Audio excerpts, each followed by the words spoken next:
Bernstein Show. Now, here's Ed. I have seen the ruins of Rome. I've been in the igloos of Nome. I have gone to Moscow. It's very gay. Well, that's an incredible new production. It's been over at Aliante this week, and it's the Follies. And the star of the Follies, now here's a face that, look, well, everybody has grown up with, right? Me too. Andrea McArdle and Annie. Now, you were just telling me this, a little bit of a story before we went on the air about what inspired you to become an actress and how it all began. And it began, grew up in Philadelphia. Philadelphia. Yeah. I'm a fellow Philadelphian and a Philadelphian, we call us. And my mother and father were big music freaks, so they were into Coltrane and Herbie Hancock and Tommy Dorsey Orchestra. Very eclectic taste. My mom with the Dionne Warwick and Streisand, and so we had 2 stereos, a reel-to-reel tape in my house, and I didn't have TV till I was 7. There goes my love of music. So we were just a music freak of a family. Like my parents were just really into it. She saved her money and took me to see Angela Lansbury in Gypsy at the Forest Theater in Philadelphia. And I saw that show and I knew exactly, I said, that's what I'm gonna be. But it usually doesn't work out, so it's you gotta have a dream, but 99.9% but I was of the 100, time yeah, it I was doesn't 100 work out. miles away because I knew where I had to be, and so I was very lucky. I was telling you, my father worked for Amtrak, and we rode the train free, so I'd go up to New York like 3 days a week on go-sees, and even though I got very lucky at 13, which is unheard of pretty much, it's a 1 in a million story, I had put my dues in. I had worked for years and years, and it never felt like work. It still doesn't. So what age were you when it started? I was 8. You were 8. 8. And I did I got into commercial. I did. I had $6 a week singing lessons in Frankfurt Avenue. His name was Russ Faith, Yeah, okay. and he had been a very big songwriter. His partner was Bob Marcucci, the idol maker, and so they wrote a bunch of songs, like all of the Elvis and the Frankie Avalon and Nat Funicello, like those light, fluffy kind of things. And then he started teaching kids. And once I hit Annie, every single little girl in America would fly in to get lessons by Russ Faith. What he did was inspire me. I mean, I was a child of that 70s, so on my playlist, you won't find any Broadway. It's all neo-soul, R&B. It's that sound of Philly, all that McFadden and Whitehead and Teddy Pendergrass and all the, Patti LaBelle and all that stuff. And Philadelphia was, it's a birth of a lot of great talent in those Philly days. International. I mean, Right. half of those, I was lucky enough to be a kid at the end of when Lou Rawls did that, "You'll Never Find." Right. And I was down there that night, and I'll never forget, my mother was horrified. Nancy Wilson was there recording, and she was spitting up blood into the drink the fountain. And my mother said, if that didn't scare you, she said, I knew nothing would, because she was disturbed, and I was just like, cool. I just thought it was great. So how did you get the part? Well, I was on a soap opera on Search for Tomorrow. I had no experience, but I happened to look like a young version of the mother. So I got the job over these kids who were very accomplished. And so I would be on like 2 to 3 times a week. So my mom, they have trade papers, Backstage and Variety and those papers. So she was reading, she's like, they're looking for kids for this new musical about the little girl with no eyeballs. And I remember the cartoon, the Harold Gray comic strip. So I was on my lunch break, and we walk into Broadway Arts, and, always had a headshot and like sheet music in there. And I remember going in, they weren't seeing kids that day, but I only found this out when I was like 36 or like way older. I was the first kid they ever saw at all for the project. They never considered me for Annie. I got hired very quickly for The Toughest Orphan. So when Mike Nichols got involved, he said, you have the wrong kid in the role. He said, you picked Oliver. He said, you need the Artful Dodger. He said, that other kid's going to get swallowed and eaten up in 5 seconds. He goes, that one is not, meaning me. And so on a Sunday night, they said, we're making a switch. And on Tuesday, I opened as Annie. Oh, so you must have been really nervous. No, I wasn't at all. That's the unnerving thing about working with kids or dogs. They're never nervous. You just go out and do it. And they're so happy. And so, these adults would be flop sweating because they knew how high the stakes were. What's it to me? I still go home and get a bed. I go to school. I'm taken care of. Like, for me, it's such a luxury to do it as a child because it's not do or die, It's at that point, it's a hobby. And you play some iconic female roles, right? Yeah, I've been very lucky. Right. Dorothy in The Wizard of Oz, Belle in Beauty and the Beast. Fantine in Les Miserables. Evita. Eva Peron, yes. Eva Peron yeah. and Evita. Who's your favorite of all those characters? I think my favorite show that I've ever done, it was right after Beauty and the Beast, and Robbie Marshall and Sam Mendes, the Oscar winner, I had a very dismal audition for them like years prior to replace Natasha, the original, or Jennifer Jason Leigh, who came right after her. And I had just a bad, I'd had a car accident on the way and I was terrible. So I did the 1999 Annie movie for him, that NYC thing. So it was his Emmy submission. So he won the Emmy. So to thank me, he says, we're going to give you Sally Bowles. So I literally went from books in a basket as Belle, and 2 weeks later, it was track marks and tattoos. And my hair was buzzed. I had my hair shaved, and so my hair was really long. So I went from Disney to like this raunchy production of Cabaret, and I played all the girl next doors, all of the the sweet, the heroines, not one who does heroin, which Sally Bowles is. Right. So for me, it was such a switch that it was the most delicious time doing a role in that production. And the actors, they were your band and everything, so it was such a raw, authentic production. Like the girls did not shave their legs or arms for like a year. So you really felt like you were in Berlin. So it transported even the actors, Wow. So that's a cool thing to be a part of. Yes, it is. In today's world, you hear stories about child actors and how difficult their lives were, and often in a very negative way. You have a daughter, right? I do. I have a daughter and a granddaughter. I have a okay. 6-year-old granddaughter. So you've got a couple young females that you've grew up with. Yes. Would you encourage them to get into the business? What was your experience like, and what advice did you give your daughter and granddaughter? I did let my daughter saw me in all these, like I said, I played all these happy musicals, and it wasn't until I played Fantine in Les Miserables, she was 4, it was her epiphany. I said, but I die at least twice in the show. Everybody dies in the show, Yeah. at least once. Then you come back and die as somebody else on the barricade. And she said, I want to be Cosette. And I said, well, you're 4, you have to be 7. So she turned 7, fast forward, and she goes, called a man. I said, what do you mean called a man? She was like, called a man. She was meaning Cameron McIntosh. And I'm like, no, Alexis. I said, that's not the way it works. And she goes, yes, it does. And so I called the man, got her the audition. So a few months later, she went to a string of auditions. So when you're 13 and you make your Broadway debut, who the heck's going to beat you to Broadway? Turns out my kid beat me to Broadway by 5 years. Right. She was 8 and I was 13. So it's one of her favorite stories. She's like, I beat my mom to Broadway by 5 years. And at the time that you were in Broadway, you were nominated for Best Actress in a Musical. Still the for a youngest Tony. ever nominated. I think it's 47 years in running. So they tried to do that special Tony Award with me first. Mm-hmm. They'd started doing it with Matildas and kids after.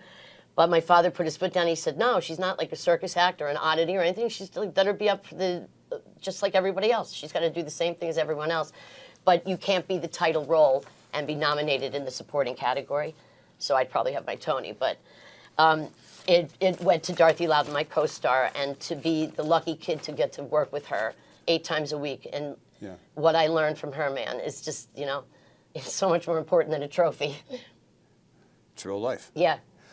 And I look at some of the shows that you were in. I mean, it's just mind-boggling. Annie, Get Your Gun, Jerry's Girls, Meet Me in St. Louis. They're playing our song, Les Mis, State Fair, Joseph and the Amazing Technicolor. I mean, I can go on.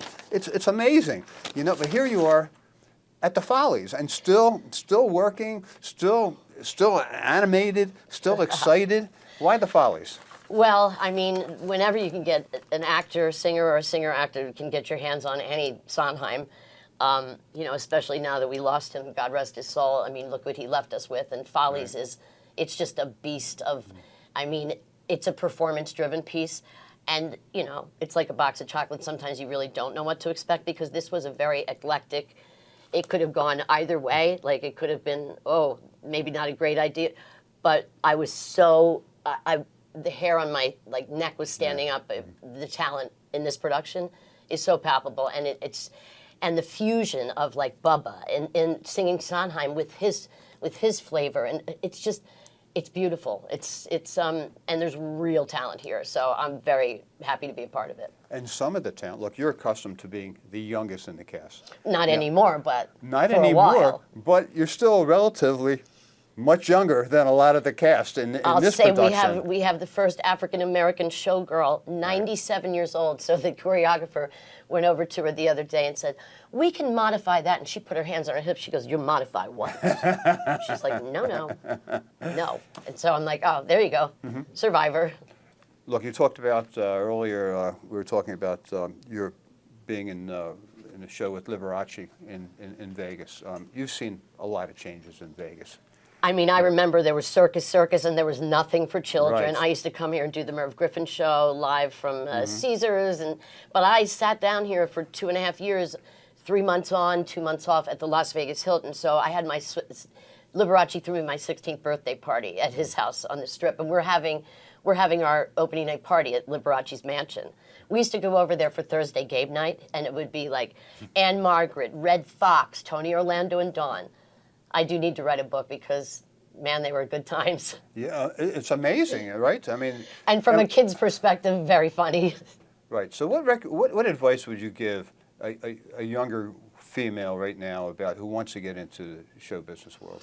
Well, the blessing and the curse is social media, so you can literally live on a mountaintop and get your product, get yourself out there. We didn't have that. We had to be there. We had to be in those 15 city blocks. So it's a whole other thing. The skill set is different because now it's a learning curve for us because everything is done by video. How do you audition somebody for a Broadway musical on tape? It's very weird, but that's what they're doing. So it's like, when in Rome, do as the Romans do, and like we go kicking and screaming, but that's the way it is. I mean, you have to have all those other talents, maybe 30% of it. And usually the people with really like uber talent, their level for, the baloney is lower. It just kind of goes with the territory. So it's tough, but I mean, I always say start in theater. It doesn't matter how small. Right. Community theater, because I've learned so much more there when you have to protect yourself and learn how to direct yourself and like be responsible for your own props and things like that. It never hurts. Even like an old veteran such as myself, just because we're not on Broadway here, I don't know these people. I have pretty much a cameo, but I would be doing more than I would do, back in New York. But it keeps you, it keeps you self-sufficient. Yeah, well, it keeps you going and being excited. Like the energy you have is just unbelievable. Hey, you can catch Andrea at Follies, Aliante. Be there.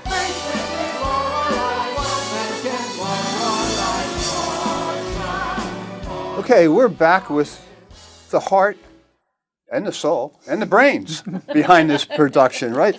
Ted Chaplin? Chapin, sorry. That's okay. Frederica von Stade. Well done. Well done. Also known as Flica, Yes. right? And of course, Tom Michel, That's right. who has some familiarity with Las Vegas, right? I Did some do. production in the past here in Las Vegas.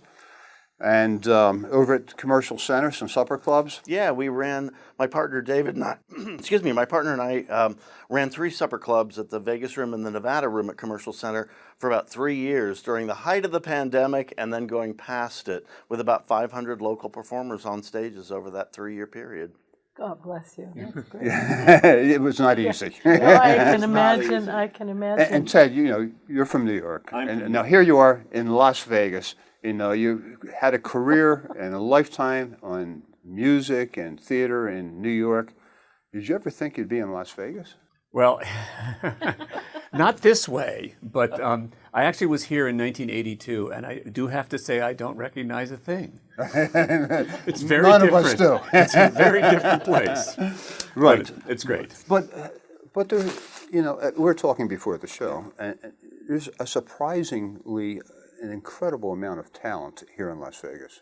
I'm kind of blown away. We've been rehearsing, for the last week, and I think partly owning and running a club for clubs as long as you have gave you an opportunity to see who these people are. And it's not that I don't know what I expected, frankly. Mm-hmm. I had no idea.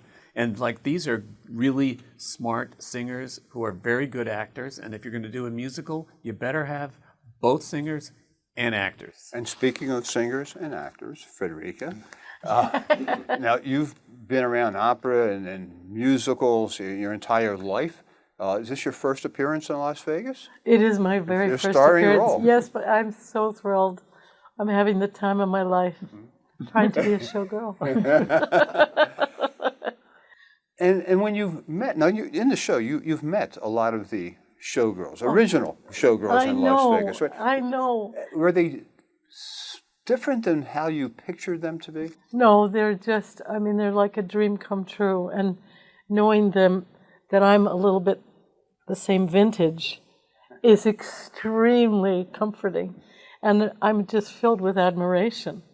I just think it's extraordinary. And the singers I've heard are unbelievable. And this wonderful, wonderful director who's helping you, Sarah. And I'm having a ball. Why the Follies, Ted? Well, the musical Follies, written by Stephen Sondheim and directed by Harold Prince and Michael Bennett before he did a chorus line. The idea of it was to celebrate a party on the stage of a theater the night before it's being torn down. So part of the concept of the musical is that the past is not too far away. And that was depicted in the original by having these ghosts of showgirls. Right. And also ghosts of some of the main characters, but you'll have to come see the show to understand how that part works. But in the original, there were 4 Las Vegas showgirls who were hired to be these ghostly figures in these extraordinary costumes. So now, sort of coming home to roost, the idea of tearing down a place, a theater, with the news of the Tropicana last week, it's as current as any musical could be. So in a way, you have something that's very, very current, happens to be, a showroom in a casino, restaurant, hotel, rather than, a Broadway theater, which the original idea was. But the idea, Tom's idea of celebrating what a showgirl meant to Las Vegas, means to Las Vegas, and having some of these extraordinary women, partake, it's sort of a wonderful way to look at a show with a modern view that gives it a whole layer of resonance that it didn't ever actually have, but now does. And some of these showgirls today are 90 years old. I did overhear one of them saying to somebody else, well, in 1955, I was touring with Gypsy Rose Lee. and I said, you don't get to hear that every day. No, it's great.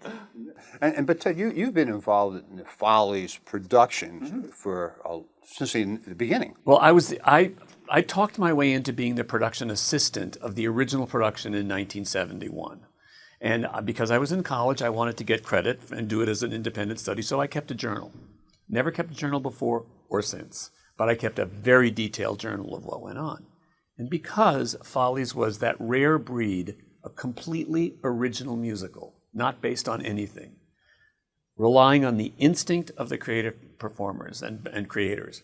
So my capturing every day what they were doing, I thought it was great fun. And I wrote my report for school and I got credit. But then over the years, Follies became much more interesting to people. And as Stephen Sondheim's career grew, this show, what is this Follies show? So, I had my box of material from college and, then they all thought came, maybe you should make that into a book. So it's like, oh, all right. Then the offer came and it's like, okay, So I wrote the book. It was published in 2003 and it is, people have said this to me. It's not my beating my own chest about this. It is a good depiction if you're interested in how a musical actually gets put together. Right, and the title of the book. Everything was possible, taken from a lyric. Right, and anything was possible. The birth of the musical Follies. Why is it Follies, the creation of it? Why was it different than other Broadway musicals at that time? Well, it was, first of all, it was Harold Prince, Stephen Sondheim, Michael Bennett on the rise. They quickly became sort of godlike figures in the industry, but they weren't quite there yet. So they were hungry. They wanted this show to be as good as every show wants to be as good as they can possibly make it, but this one, they were all hungry in a creative way that usually makes for good, combustible. It must have been intimidating for you as a production assistant. It wasn't intimidating. I learned how to get coffee and how to type scripts. And it was fun. It was fun. How important is Stephen Sondheim, Frederica, in the history of Broadway? I came to opera through Broadway. That's what I wanted to do more than anything. Started going to shows as a kiddo. So I've always had my heart in Broadway. And I did a production of Little Night Music in Houston. They did it. And Steve came and worked with us for 4 or 5 days. So it was like heaven on earth, because it's always been where my heart is. And his music is extraordinary. And his shows they're so much part of how we live and how we are. You know, they're very honest. Do you see those talents around today? You know, some of the people we're talking about, Hal Prince, Stephen Sondheim, Rodgers and Hammerstein.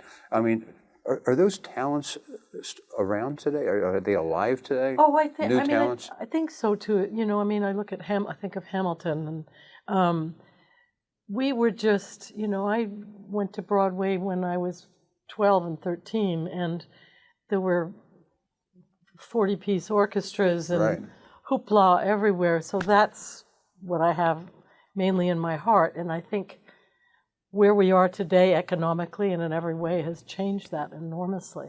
But it's there. It's there in the opera world, for sure. They're great young composers taking on themes that have never been thought of. And they're the shows that sell out now. Right. And Tom, Frederica was talking about the size of the productions and the orchestras and the musicians. Let's talk about what you have going on here. Oh, yeah. So this production, first of all, I don't know that you could ever do a really small production of Follies to do it justice. As Ted knows, there are 2 versions that you can license. One of them is Follies in Concert, which is just the songs. But we wanted to do the show, the entire show with the entire story. And in order to do that, you wind up with a cast of 45 people, and we then augmented that with a 30-piece orchestra. And as Ted mentioned, not only do you have about 25 key lead characters who are kind of at this party, but some of them have younger selves, which in the movies it'd be easier just to kind of have the screen go wobbly and, you know, you have somebody else do that. Here, you have to double cast those roles, and then you have the ghosts. So by the end of the show, this particular production with a 30-piece orchestra, there's 75 people on stage at the end of this. And I think Ted would say, was this not the most expensive Broadway musical ever produced or close to it at the time? And it was wildly over budget at $850,000. A bargain. Oh my God! I would say Bargain you now. can't do a one-person show on Broadway for that money. I've nowadays. never. No, Yeah. So tonight's the last night it is. for this run, For this Right. run. For this run. because hopefully you'll bring this back again. Well, a number of people have asked us already when they've seen what's going on with this, when are you bringing it back? What are you doing with it? And, you know, look, in some strange ways, the stars for theater in general seem to need to align, and the stars have aligned. It's not every day that you get Ted here and that you get Flica here to be able to do a production like this. What you hope is, unlike a film, that if you do it again, you just hope you're lucky enough to get that same amalgam of people who will make it as spectacular as it was initially. And this show, I will say, without hyperbole, it is showstopper after showstopper after showstopper, because not only because of the talent on the stage, but the score, right? Score. The score is so amazing.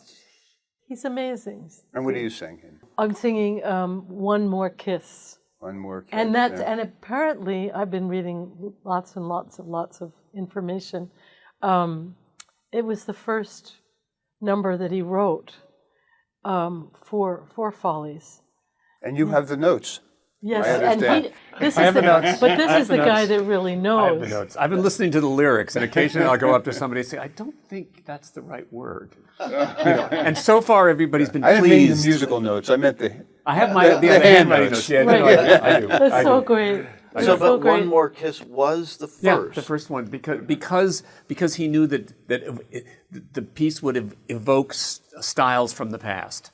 Right. So he thought, let me try operetta, which is the oldest of the styles Right. that are evoked. Yeah. Let me see if I can do that, because if I can do that, I can probably do the Harold Arlen, the Rodgers and Harts, the Right. Gershwins, the other people whose Yeah. styles are evoked in the score. Right, so you don't want to miss the music, the acting, the singing, and the production. So there's still time. You can run down to Aliante this evening and catch the last show. It'll probably be the best show, because that's what the Follies is about, the last show. So it's tonight. Anna Bailey was the first African American showgirl in Las Vegas.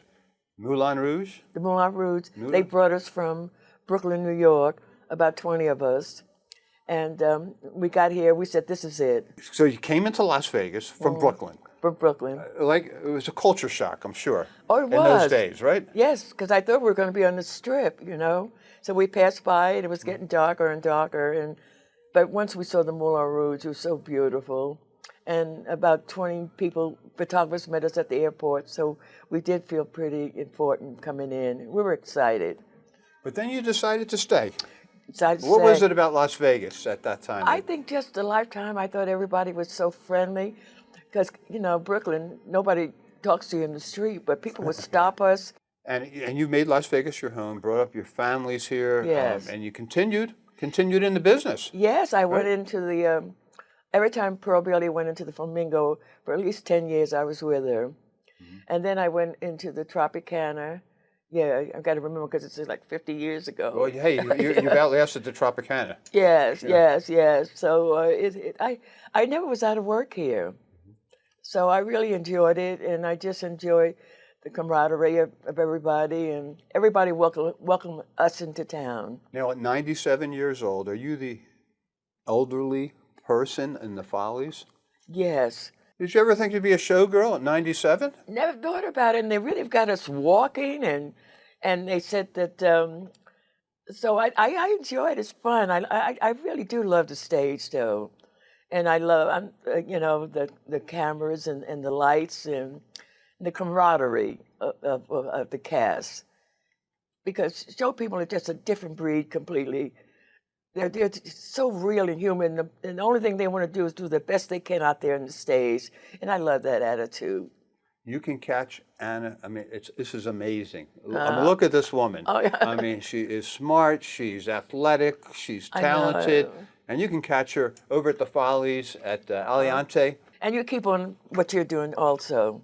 We'll see. Okay, all right. Broadway, baby, walking up my tired feet, pounding 42nd Street to be in a show. Oh, Broadway, baby, learning how to sing and dance, waiting for that one big chance to be in a show.